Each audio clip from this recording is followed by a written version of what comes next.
The word jinn comes from the Arabic root jinn, meaning to hide or to be hidden. And of all the creatures that carry that name, the Jann are perhaps the most hidden of all. Not because they are the most powerful, not because they are the most feared, but because they are the most easily overlooked, the most likely to be mistaken for something else entirely. A shimmer of heat above flat desert sand. A pale snake moving across red earth at a speed that does not make sense. A whirlwind that spins across a featureless plain at dusk and then stops, as though it was watching you the whole time. The Jann are the foundation of everything that comes after in Jinn taxonomy. The baseline category against which all other types are measured, and they have been part of human spiritual experience in the Arabian Peninsula and surrounding regions for so long that distinguishing where history ends and mythology begins is essentially impossible. The Quran, in Surah Al-Hijr, verse 27, states that the Jinn were created before from scorching fire, the Arabic term being nar al-samum, a word that describes not just heat, but a specific kind of burning desert wind, the kind that does not cool at night, the kind that moves through gaps in tent fabric and dries the moisture from a sleeping person's mouth. That is what the Jann are made of. Not campfire, not torch flame, not the manageable domestic fire that humans have controlled since the Paleolithic. They are made of the fire that exists in open desert, the fire that has no fuel source you can identify, the fire that simply is. Classical Islamic theology places all jinn, including the Jann, in a parallel spiritual ecology alongside humans and angels, three categories of conscious being, created by God for different purposes, subject to moral accountability, capable of faith or disbelief, able to go to paradise or hell, which is itself one of the most remarkable theological positions in any major world religion. The idea that the supernatural creatures lurking at the edges of human settlement are not inherently demonic, but are instead beings with souls who have to figure out the same fundamental questions about existence that humans do, just from a very different starting position. The Jann's position within the Jinn hierarchy is genuinely complicated, and this is not a minor academic dispute. It creates real interpretive problems in the literature. Some classical Arabic sources treat Jann as simply the singular form of Jinn, meaning that every individual supernatural being of this type is a Jann, and the collective is Jinn, the same grammatical relationship as one deer and a herd of deer. Other sources, and this is the interpretation that generates the most interesting material, treat Jann as a distinct and specific category of Jinn, the most elemental type, the least removed from the raw stuff of their creation, the version of Jinn that has undergone the least transformation from its original fire nature into something that thinks and plans and holds grudges. Ibn Manzur's Lisan al-Arab, written in the 13th and 14th centuries, and still considered one of the most authoritative dictionaries of the Arabic language ever compiled, includes material supporting both interpretations, which is either deeply frustrating or deeply revealing depending on your tolerance for ambiguity in ancient texts. The most distinctive characteristic of the Jann, in sources that treat them as a category distinct from higher Jinn, is their relationship with animal forms. Where more powerful Jinn can take human shape with relative ease, the Jann are most commonly reported in animal guise. Desert serpents above all else, but also dogs, particularly pale or unusually colored dogs encountered in wilderness areas, and whirlwinds, the dust devils that spin across flat desert terrain with an apparent intentionality that has unnerved travelers in arid regions for as long as there have been travelers. The serpent association is particularly significant because it predates Islam and exists across the broader Semitic cultural world. The idea that unusual snakes encountered in deserted places are not ordinary animals, but something wearing an animal as a kind of costume. In pre-Islamic Arabian culture, the tradition known to scholars as Jahiliyyah, the age of ignorance before the revelation of the Quran, though the term is theologically loaded and the culture itself was extraordinarily sophisticated, poets held a position of immense social power. They were the historians, the propagandists, the entertainers, and the spiritual intermediaries of their communities. And the best explanation available to that culture for how a poet could compose verse of supernatural quality, could produce words that seemed to come from somewhere beyond ordinary human consciousness, was that the poet had a companion, a specific jinn attached to them personally, whispering inspiration from the other side of the visible world. These companion jinn, associated with the Jann category in some traditions, were called by various names, and the relationship was understood as genuinely reciprocal. Not possession, not a demon using a human body, but a collaboration between two beings who needed each other. The jinn providing the spark and the human, providing the voice, the form, the relationship with an audience that the jinn could not have alone. When Islam arrived in the 7th century CE and redefined the spiritual landscape of the Arabian Peninsula, this relationship became theologically complicated.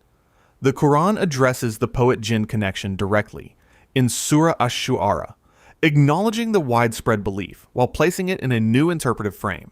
The 9th century polymath Al-Jahiz, whose Kitab al-Hayawan, or Book of Animals, represents one of the earliest systematic attempts at natural history in the Islamic world, includes material on jinn alongside his taxonomy of actual animals. Not because he was confused about the difference, but because within his cosmological framework, jinn were as real as camels and therefore deserved the same careful documentation. Al-Jahiz was a Mu'tazilite theologian, meaning he belonged to a school of Islamic thought that emphasized reason and rational inquiry, and his willingness to engage with jinn as objects of study rather than simply as matters of faith tells you something important about how the Jann and their kin were understood, not as metaphors, not as superstitions that the educated class quietly dismissed, but as actual beings whose nature could, in principle, be investigated. Geographically, the Jann are most densely documented in the sources from the Arabian Peninsula itself, but the concept spreads through every region where Arabic culture and Islamic theology traveled: North Africa, Persia, the Levant, and in each of these places the Jann absorbs local color while retaining its core characteristics. The desert association, the animal forms, the role as the most elemental and least personalized category of jinn. Encountering a Jann in folk tradition is described as less like meeting a person and more like encountering a force of nature that has developed the ability to make choices. An animal that has discovered it has opinions. What the Jann does not do in the vast majority of sources is pursue or plan. It reacts. It is provoked. It is disturbed by human presence in places it considers its own, and it responds with disorientation, with the sudden whirlwind that appears from nowhere and scatters belongings and fills eyes with grit and sand, with the feeling that something is watching you from a direction you cannot quite locate.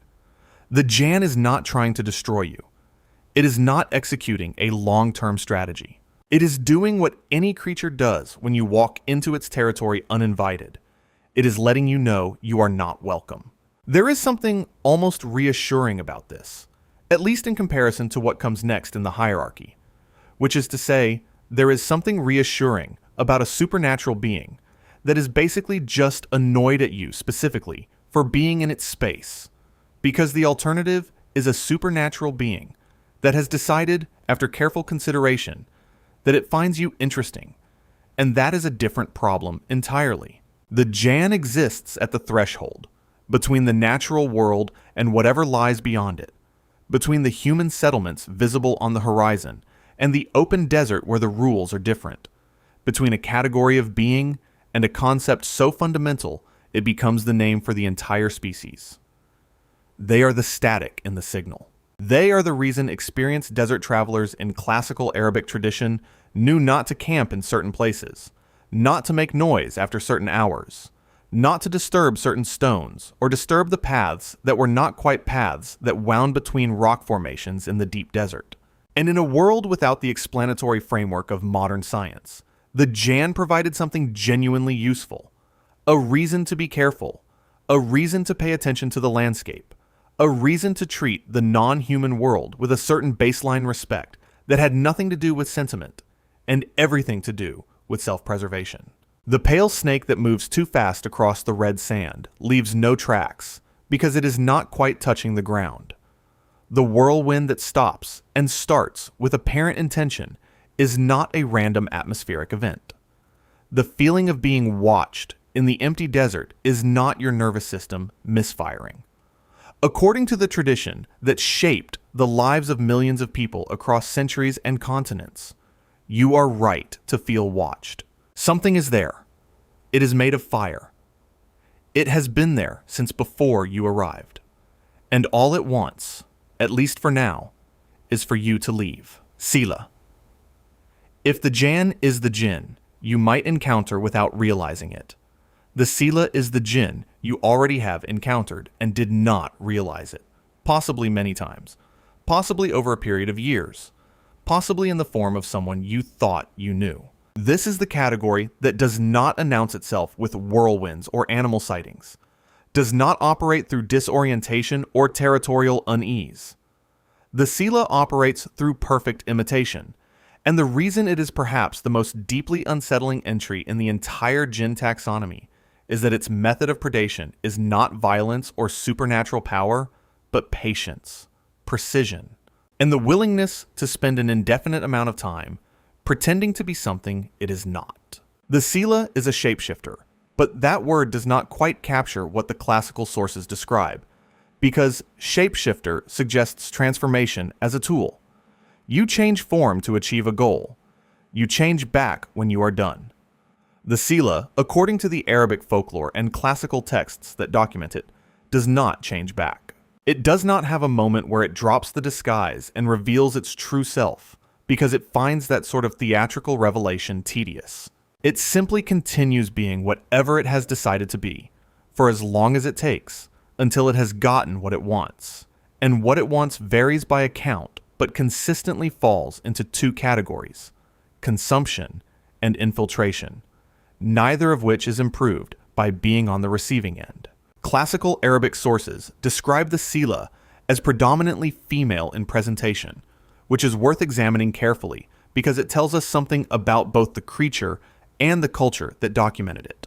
The Sila most commonly appears as a beautiful woman, encountered alone in unlikely places, a desert oasis at night, a roadside in the wilderness, a village at the edge of settled territory where a face is slightly unfamiliar, but not so unfamiliar that you ask questions. The traveler, the lone man, the person who has been separated from their group, sees a woman who seems to need help or who offers something desirable. And by the time the question of what she actually is becomes relevant, the answer is no longer academic. Ibn Manzur's Lisan al-Arab includes entries for Sila that describe its shape-shifting nature and its association with predation, and the word itself may derive from an Arabic root connected to the concept of demanding or taking, which aligns with the creature's characterization as something that acquires, the human body it imitates, the trust it builds, the life force it eventually takes, rather than something that gives. But the Sila's capabilities in the broader folkloric record extend well beyond roadside predation. Some accounts describe a Sila maintaining a human form for years, living within a household as a wife or a servant, performing the expected domestic functions with eerie competence while pursuing its actual agenda at a pace that human timescales cannot easily track. This is where the creature becomes genuinely philosophically disturbing, because it raises a question that folk tradition asks with great seriousness, and that horror fiction has been asking ever since. How would you know? What test would you apply? The answer in the various regional traditions that document the Sila is fascinatingly specific and not always consistent, which itself tells you something about how seriously communities took this threat across different geographies. In some traditions, animals are the reliable detection system, horses and dogs in particular, both animals with an established folkloric reputation for sensing the supernatural, and both animals that react to a sila in disguise with disproportionate alarm, refusing to approach, exhibiting white-eyed terror, making sounds that experienced handlers recognize as the animal having encountered something outside its normal threat library, the horse that will not enter a room, the dog that will not go near a particular person despite no obvious provocation. These are diagnostic signs in the tradition, not proof of anything, but indicators that warrant further attention. In other traditions, the detection mechanism is reflective. A sila either produces no reflection or produces a reflection that does not quite match the form it is currently wearing. Some tell in the mirror that the thing looking at you is not the thing that the mirror is showing. The shadow test appears in some accounts, the sila either lacking a shadow or casting one of the wrong shape, though this is less consistent across regional variations than the animal response or the reflection tell. Running water appears as a barrier in some versions, the sila unable to cross it while maintaining its disguise, though this particular element is more robustly documented in European folklore of supernatural creatures and its presence in sila. Tradition specifically should be understood as regionally variable rather than universal. The stories that appear in 1001 Nights, the vast and layered Arabic story collection known in the West through Antoine Galland's 18th century French translation and subsequent adaptations, include multiple tales involving women who are not what they appear to be in wilderness settings, seductive figures who lure travelers and reveal a predatory nature. And while the creature is not always explicitly named as a sila in these stories, the folkloric infrastructure is consistent with the sila tradition, suggesting a common source even when the specific terminology varies. The comparison that scholars of comparative mythology reach for most often when discussing the sila is structural rather than historical. The sila is not related to the succubus of European demonology or the kitsune of Japanese tradition in any direct cultural lineage, but all three represent independent developments of the same fundamental human anxiety, which is the fear that the person standing in front of you is performing humanity rather than embodying it, that the warmth and softness and apparent vulnerability are a mechanism rather than a reality. This fear is old enough and widespread enough that it appears to generate the same narrative solution independently across cultures that had no contact with each other. The beautiful woman in an unlikely place who is very helpful right up until the moment she is not. What distinguishes the sila from these parallel traditions is the depth of its imitation as described in classical sources. The European succubus is cold to the touch, leaves physical evidence of supernatural nature, appears in dreams rather than daylight. The kitsune's fox nature eventually asserts itself.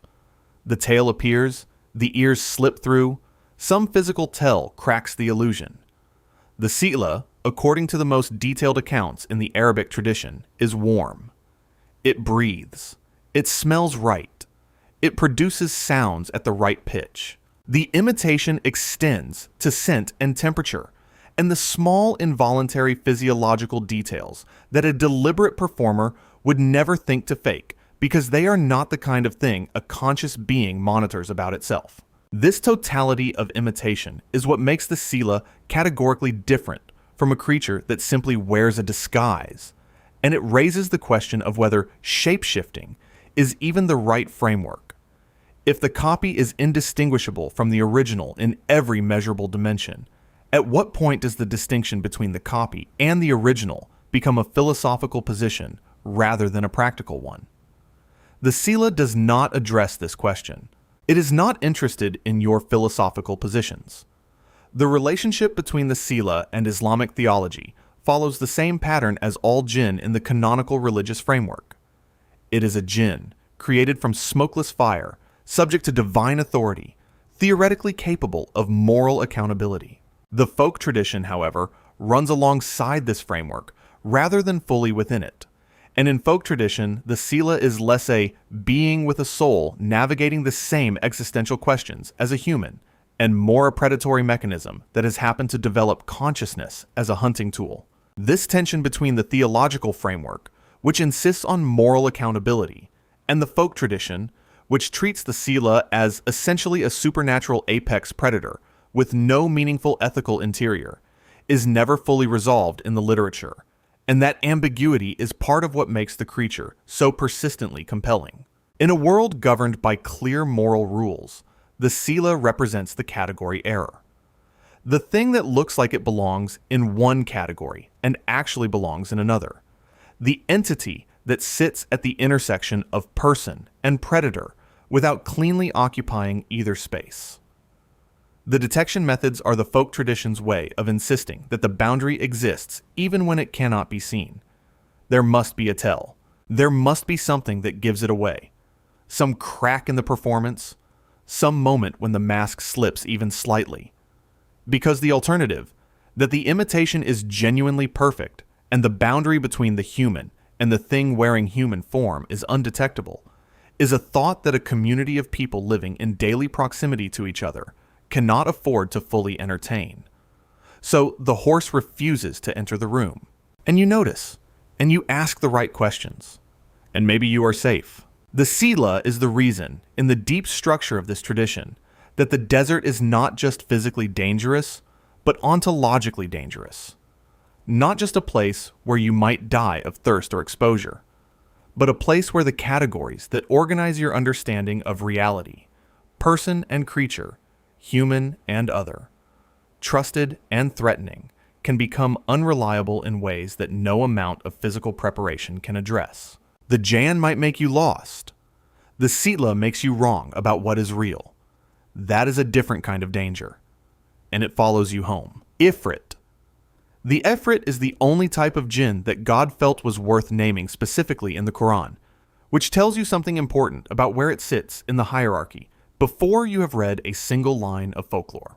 In Surah An-Naml, verse 39, in the story of Solomon, a figure is introduced mid-scene with no preamble and no explanation of what it is, because the original audience did not need one. An ifrit from the jinn said, according to one translation, "I will bring it to you before you rise from your place. And indeed, I am for this strong and trustworthy."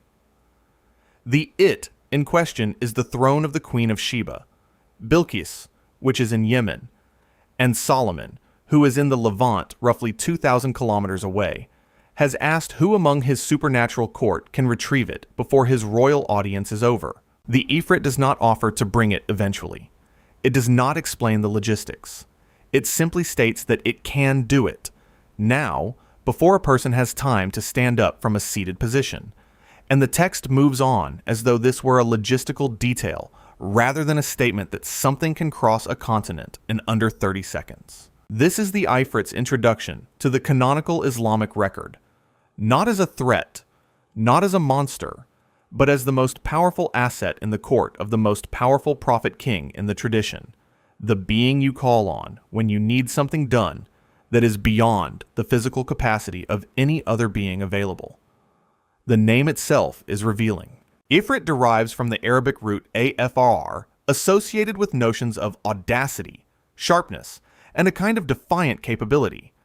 Some etymologists connect it to the concept of rolling in dust, which evokes something fierce and uncontained, while others associate it with an older Semitic root related to power and dominance. What is consistent across the etymological proposals is the sense of something that does not apologize for what it is, something that presents its capabilities without hedging, that says, "I am strong and trustworthy," in the court of a prophet, and means both words at the same face value. The ifrit in Islamic theological tradition sits at or near the apex of jinn power.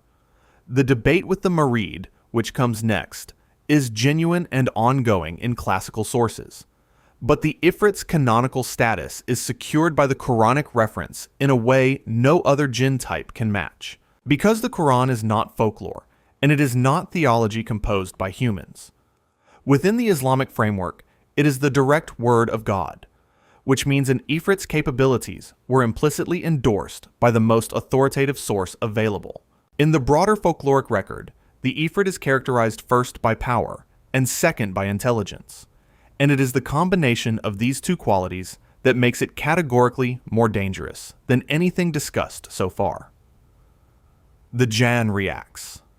The sila hunts. The ifrit thinks. It is described across classical sources as deliberate, strategic, and capable of planning that operates on timescales that human attention spans cannot easily track. An ifrit that has been wronged, which in the tradition means an ifrit that has been bound without its consent, used without proper payment, or dismissed without appropriate respect, does not react with immediate violence. Immediate violence is for creatures with less patience. The ifrit remembers. It waits. It identifies the specific vulnerability it wants to exploit rather than simply the most available one, and it moves when the timing is to its advantage rather than when it is most emotionally motivated to do so. This quality of delayed and precise retribution appears consistently enough across the tradition that it reads as a defining characteristic rather than an incidental detail. The ifrit's cruelty, when it arrives, is not the cruelty of something that lost control, but the cruelty of something that planned. The physical manifestations attributed to the ifrit in classical and folkloric sources are consistent with its power level. Towering figures of dark smoke and fire, the heat that precedes them detectable at distances that should not be physically possible, a presence that does not merely fill a space, but reorganizes it, that makes the air itself feel different. Where the Jann manifests as something that might be a natural phenomenon, the ifrit makes no such concession to ambiguity. When an ifrit wants to be seen, it is seen, and what is seen is scaled to communicate its nature without equivocation. The fire association runs deeper for the ifrit than for other jinn types. All jinn are created from smokeless fire according to Islamic theology, but the ifrit's relationship to its elemental origin is described as more concentrated, more persistent, more present in its physical expression. The 15th century Islamic scholar al-Suyuti, in his treatise Laqt al-Marjan fi Ahkam al-Jann, one of the most comprehensive Islamic scholarly treatments of jinn theology and classification, addresses the ifrit's position in the hierarchy and its particular qualities, situating it within the broader theological framework while acknowledging the depth and consistency of the folk tradition surrounding it. Al-Suyuti was not a credulous commentator. He was a prolific and rigorous scholar who wrote on Quranic exegesis, hadith, history, and jurisprudence, and his engagement with the ifrit as a serious subject of theological inquiry reflects the same intellectual seriousness that al-Jahiz brought to the Jann 2 centuries earlier.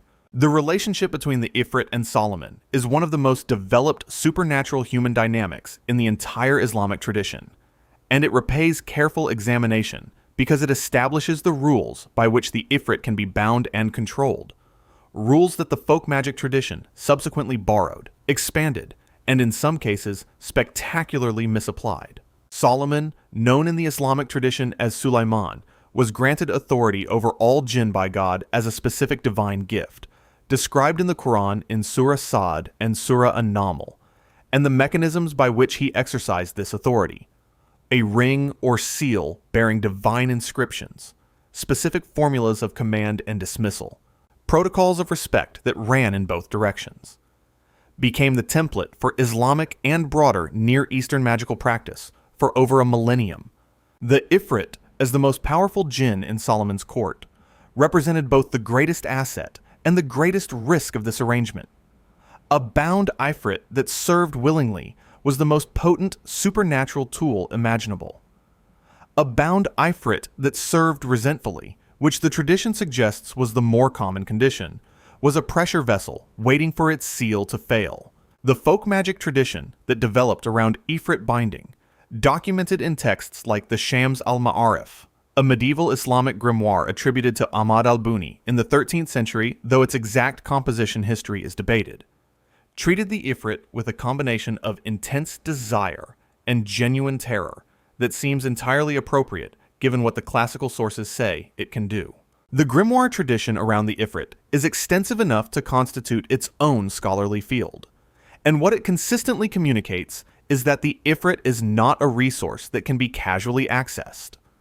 The preparation required, the protections necessary, the precision demanded of the formulas and seals and timing, all reflect a theological and practical consensus that getting any detail wrong when dealing with an ifrit is not a minor error, but potentially a fatal one.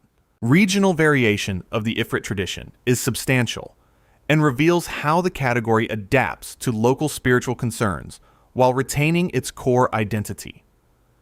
In Egyptian folk tradition, the ifrit, often transliterated as ifrit in the Egyptian Arabic pronunciation, undergoes a significant theological shift, becoming associated with the vengeful spirits of people who were murdered and whose deaths were not properly avenged or their bodies not properly buried. This Egyptian ifrit is not a primordial being of smokeless fire, but a transformation of a human soul, a ghost with the anger and power of a jinn. And the collision of these two frameworks in the same word reveals how persistently the ifrit as dangerous spirit concept survives, even when the specific theological mechanism is replaced. In Egyptian Arabic, ifrit has become general enough that it can be used to describe any kind of mischievous entity, any particularly unruly child, any situation that seems to be governed by malevolent invisible forces. A domestication of the concept that is in some ways the most remarkable tribute possible to the original, because it takes something that classical theology described as capable of moving a throne across a continent and uses it as a synonym for troublemaker, which either represents a spectacular loss of cultural memory or a very dry sense of humor, depending on how you look at it. In North African folk magic practice, the ifrit retains much more of its classical character and is among the most sought-after entities for practitioners of sihr, the broad Arabic term for magical practice, specifically because of its capability. What you can achieve with a bound ifrit's assistance is categorically different from what you can achieve with lesser jinn, and the folk magic tradition treats this difference with the same hard-nosed practicality that any skilled tradesperson brings to their tools. You use the best tool available for the task. The best tool available is also the most dangerous. You compensate with preparation and precision. This is not mysticism. It is risk management applied to the supernatural. The ifrit's global cultural footprint extends far beyond the Islamic tradition, primarily through the same translation and adaptation process that carried all of Jinn mythology into European and eventually worldwide consciousness.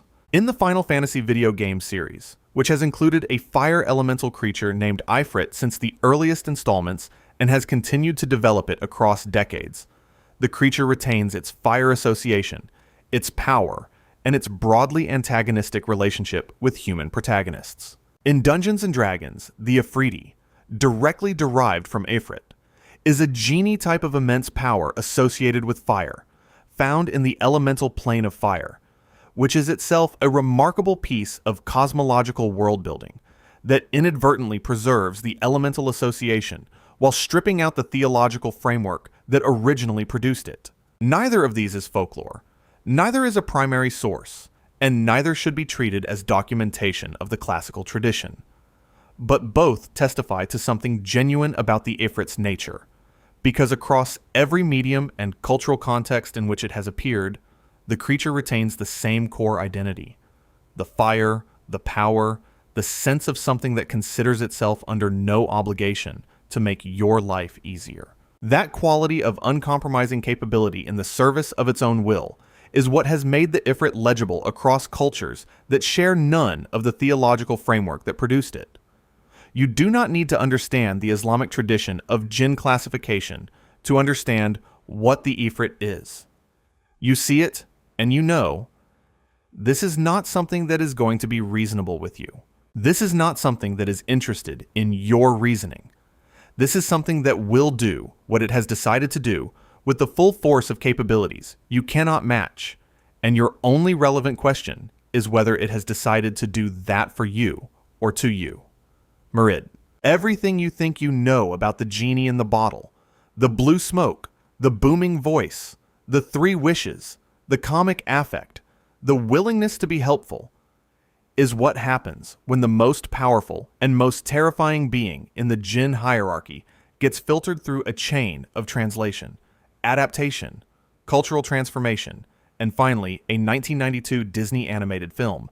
And the distance between what the Marid actually is in classical Islamic and Arabian folkloric tradition and what it has become in global popular consciousness is perhaps the most dramatic gap between a source and its adaptation in the history of storytelling.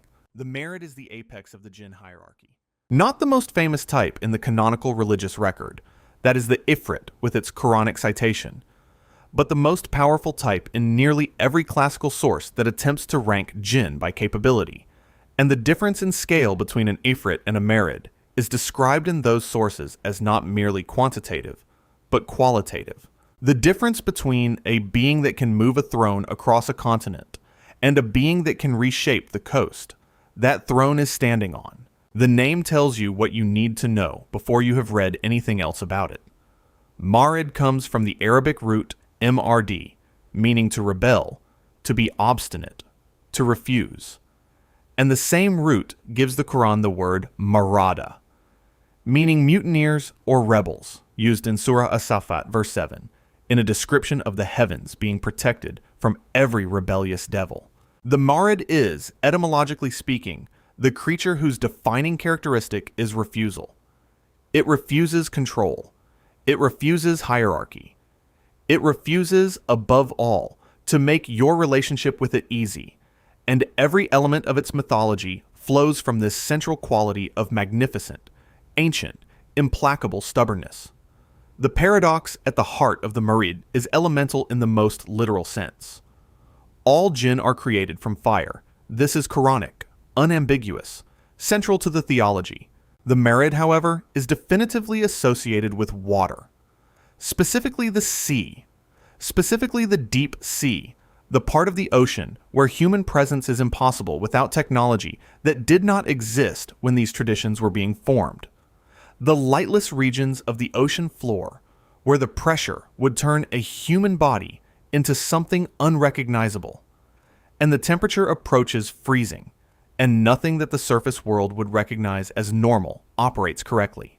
This is where the Marid lives, a being of fire in the deepest water. The contradiction is genuine and is discussed in Islamic theological commentary with the seriousness it deserves. The most common resolution offered is that the Marid's power has transcended its elemental origin, that it is fire-natured the way a volcano is fire-natured, even when it is underwater, the fire not extinguished, but contained within something that has no interest in the rules that govern ordinary combustion. Classical Islamic cosmological texts, including Al-Qazwini's Ajaib al-Makhluqat, or Wonders of Creation, written in the 13th century CE, and one of the most comprehensive Islamic treatments of the natural and supernatural world, describe the Marid among the Jinn classifications with the kind of respect in the language that signals the author is discussing something at the outer boundary of what can be safely documented. Al-Qazwini was a Persian scholar, judge, and geographer whose work synthesizes Islamic theology, Greek natural philosophy, and the accumulated geographical and natural knowledge of the Islamic world. And his willingness to treat the Marid with the same careful empirical attention he brought to his descriptions of animals and geographic features reflects the same intellectual tradition as Al-Jahiz and Al-Suyuti. These are not gullible men recording campfire stories. They are serious scholars recording what their tradition understands to be true about the structure of reality. The Marid's psychological profile in classical sources is defined by three qualities that appear with enough consistency to be treated as diagnostic. The first is power of a scale that makes it largely immune to the techniques that work on lesser Jinn.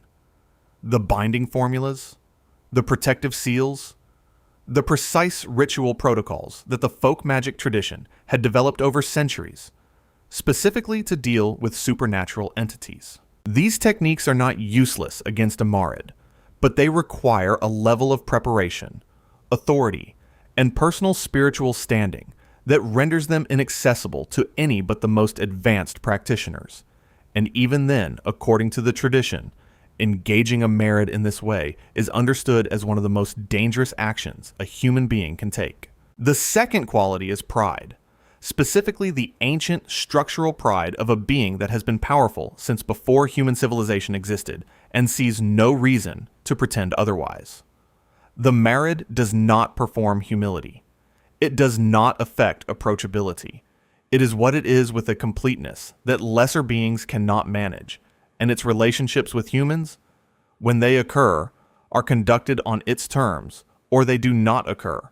The third quality is intelligence of a specifically long-term variety, the intelligence of something that measures time in geological epochs rather than human lifespans and plans accordingly, that can afford to wait because it has already waited longer than any human institution has existed.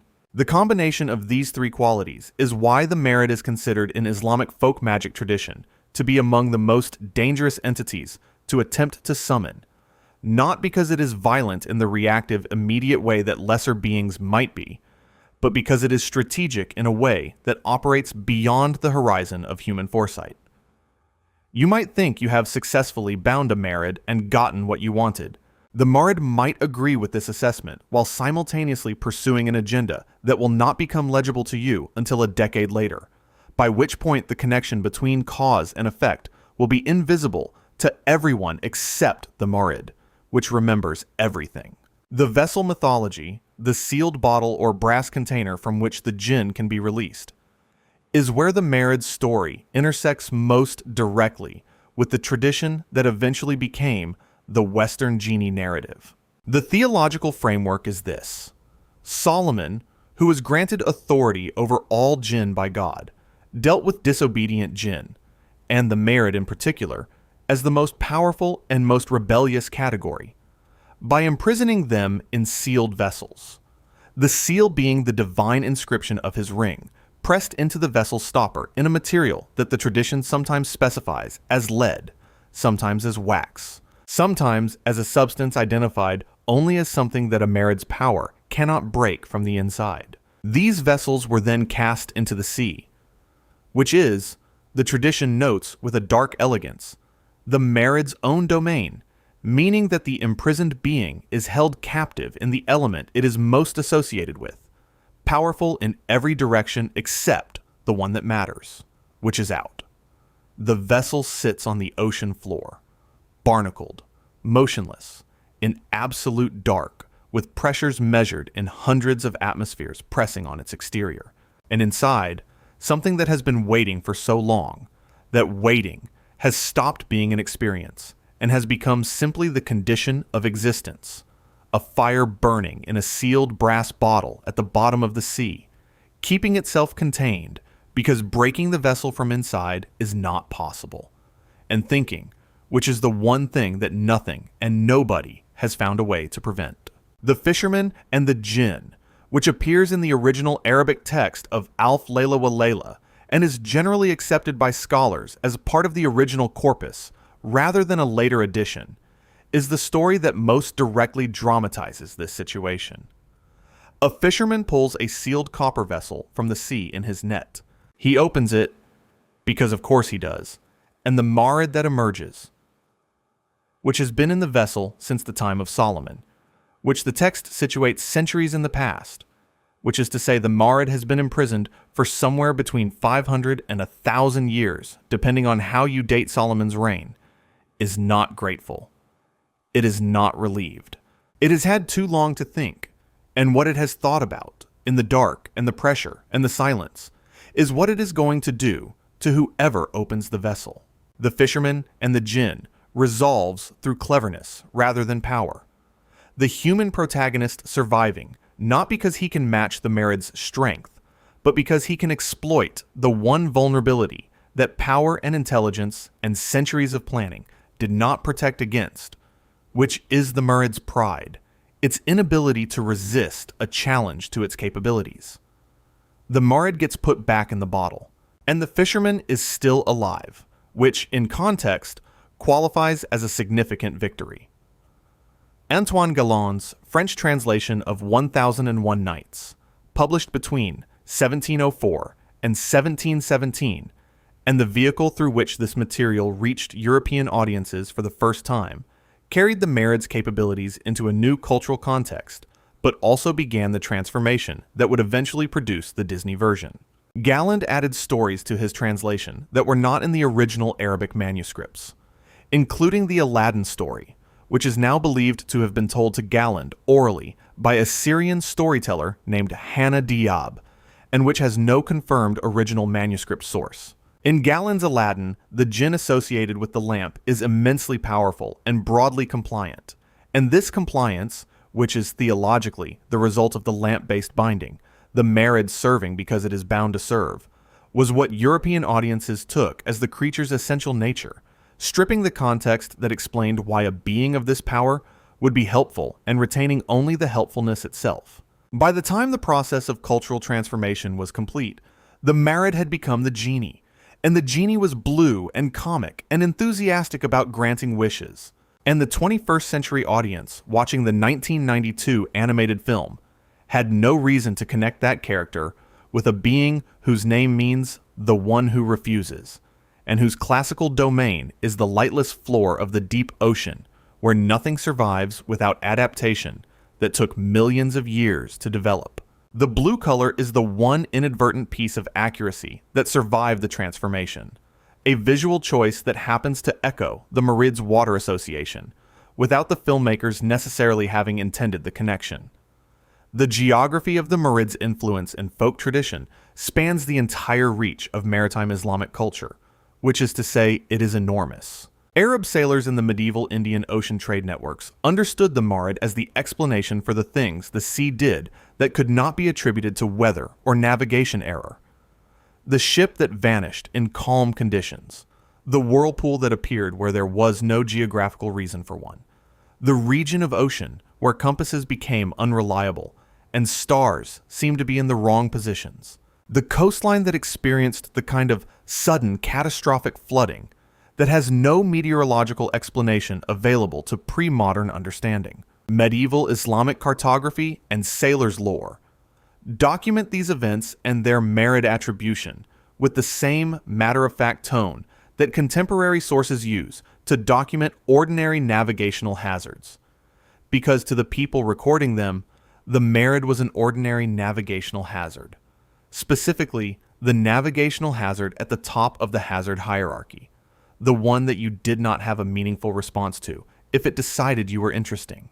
In the Swahili coastal tradition of East Africa, where Arab maritime culture intersected with local spiritual frameworks over centuries of trade contact, water-associated jinn with characteristics consistent with the merid were incorporated into local healing and divination practices, demonstrating the same capacity for cross-cultural synthesis that the jinn tradition shows everywhere it travels.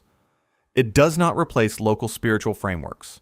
It negotiates with them, finding the equivalence and near equivalence in the new tradition, and establishing a working relationship. In the Indian subcontinent, where Islamic culture arrived through multiple vectors, including the Mughal Empire and earlier Arab trade contacts, the merid figures in syncretic folk belief alongside water spirits from Hindu and Buddhist traditions.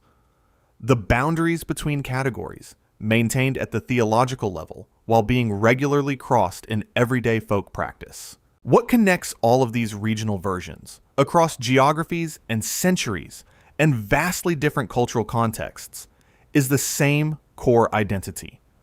Something of immense power, associated with deep water, fundamentally opposed to easy human management, bearing a name that means refusal in the language that first documented it. The merid does not care that it has become a pop culture icon. It does not care that a generation of children associate its essence with a wisecracking blue figure voiced by Robin Williams. It has been imprisoned in a sealed vessel at the bottom of the ocean for what the tradition estimates as centuries, in darkness and pressure, thinking. It will be there after the cultural moment that produced the Disney version has faded. It will be there after the YouTube video you are watching now has been forgotten. It was there when the sailors who documented its habits in medieval Islamic cartography were still alive, and before that, and before the sailors who came before them. The fish that a fisherman pulls from the ocean in a net do not know what the net is or why they are in it, and the fishermen in the merid tradition occupies the same epistemological position relative to the merit that the fish occupies relative to the fisherman. You pulled something from the deep. You opened the vessel because you found it, and it was there to be opened. What happens next is not up to you. What happens next has already been decided by something that has had a very, very long time to think about exactly this moment. If you want to see more, click the video on screen now.